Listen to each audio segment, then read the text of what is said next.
meron kang 2 to 4 hours a day to spare, pwede mong itry yung mga part-time jobs na i-cover natin. Today, I will be covering 3 platforms or websites offering part-time work for Filipinos. Guys, I made sure na meron silang mga openings for part-time ngayon na pwede nyong applyan. So make sure you stay with me until the end of our video for bonus information na pwede nyong gamitin sa application ninyo. So tara, puntahan na natin yung first website. Okay, so first on our list is Pineapple Staffing, or mas kilala siya sa Pineapple VA. So yung platform na to, popular siya dito sa freelance community natin kasi beginner-friendly and they're highly transparent about their scheduling blocks. You can work anywhere from 10 to 29 hours per week. Perfect ito guys for students and as a side hustle or extra income.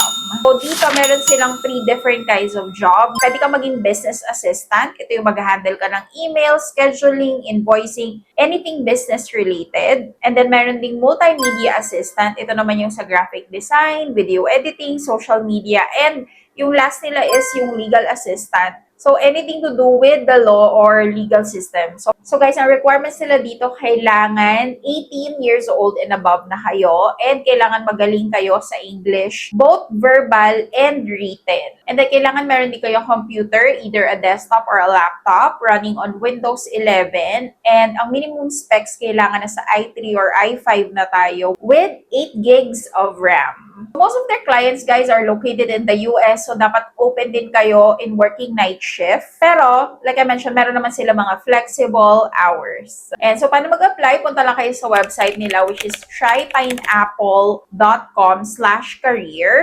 And pili lang kayo dyan sa mga available work nila. And makikita nyo dyan that part-time is also available. So, indicate nyo na rin lang, of course, during your interview na part-time work yung hinahanap ninyo. Kailangan makompleto nyo yung application process nila, which includes video call interview, and meron din silang 12-day certification program, and provided naman nila ang training. How much is the sweldo sa Pineapple VA? Competitive naman yung mga rates na ino-offer nila, and it usually averages around $5.50 per hour. And then, diretso na yan guys sa inyong bank account. Now, let's get going to our platform number 2, which is the Wing Assistant. Wing is one of the massive player in the remote agency space. It's a managed platform that pairs dedicated assistants directly with startups and executives in both US and in Europe. So, yung part-time job is usually around 20 hours per week. Block talaga siya guys. Fixed schedule siya, either US or Europe time. So, dito sa Pilipinas is gabi or sa hapon. So, maraming roles, guys, sa Wing if you check on their website. Pero karamihan sa kanila dito is real estate assistant and general admin VAs. So, kailangan talaga, guys, pag VA kayo, meron kayong strong attention to details and magaling kayong mag-research online. So, i-check din nila, guys, yung inyong internet connection and yung inyong home office setup. They're gonna require you to provide a backup power solution. It could either be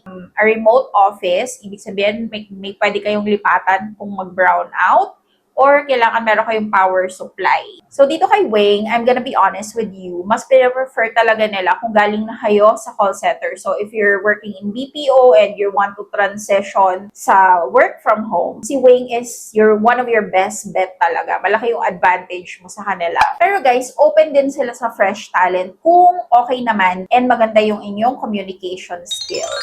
Mga rate ng VA dito, especially kung fresh talent ka, starts around $3.50 to around $5 per hour. And yung rate nyo guys, of course, depends on the number of hours that you're gonna render and yung specialty ng task or role ninyo. So, because this is a fully managed agency, sila yung nag-handle ng payroll and isisend nila yung sweldo nyo bi-weekly through your bank account. So, guys, if you're interested to apply, punta lang kayo sa wingassistant.com/careers.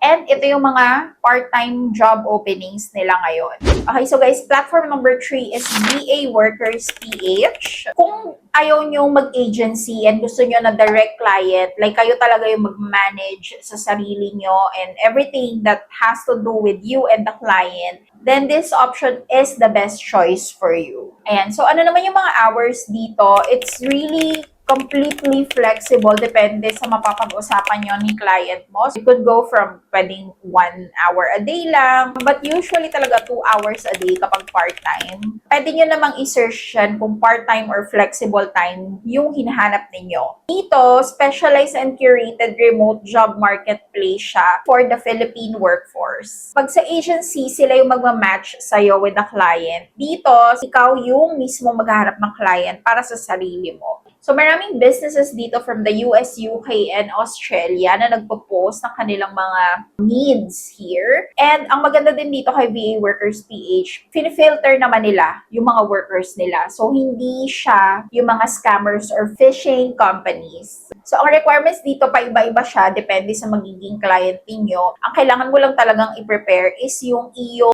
resume and portfolio. So, make sure that everything is polished, tapos apply ka na lang. Double check the requirements, background ng company bago kayo mag-apply, okay? So, since direct to client to, mas mataas din yung pwede yung kuhaning rate. So, kung part-time ka, you can start from around $5 to $8 per hour.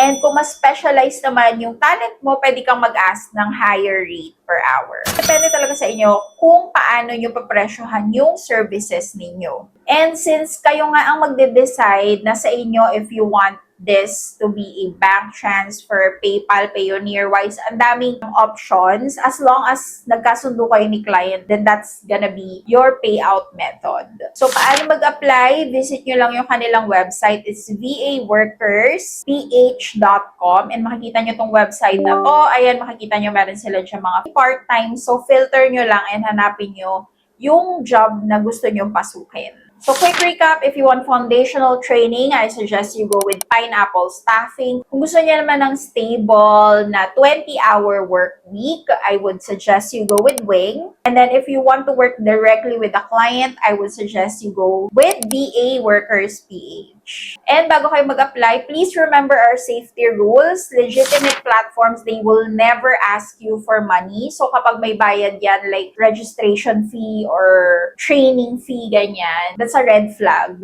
So, don't go for that. So, if these 3 platforms does not fit you, ito na guys yung bonus, pwede kayo mag-apply dito sa 5 platforms for part-time work. Nag-o-offer din sila ng part-time work for Filipino freelancers. So, alin dyan sa mga options na nabanggit natin sounds like a perfect match for your schedule? Let me know in the comment section below. Make sure to give this video a quick thumbs up kung nagustuhan nyo ito. My name is Mimi, and here on our channel, share tayo ng mga work from home opportunities and side hustles. So make sure you hit subscribe para lagi kayong updated. Good luck sa inyong mga applications. Thank you so much for watching, and I'll see you on our next video. Bye!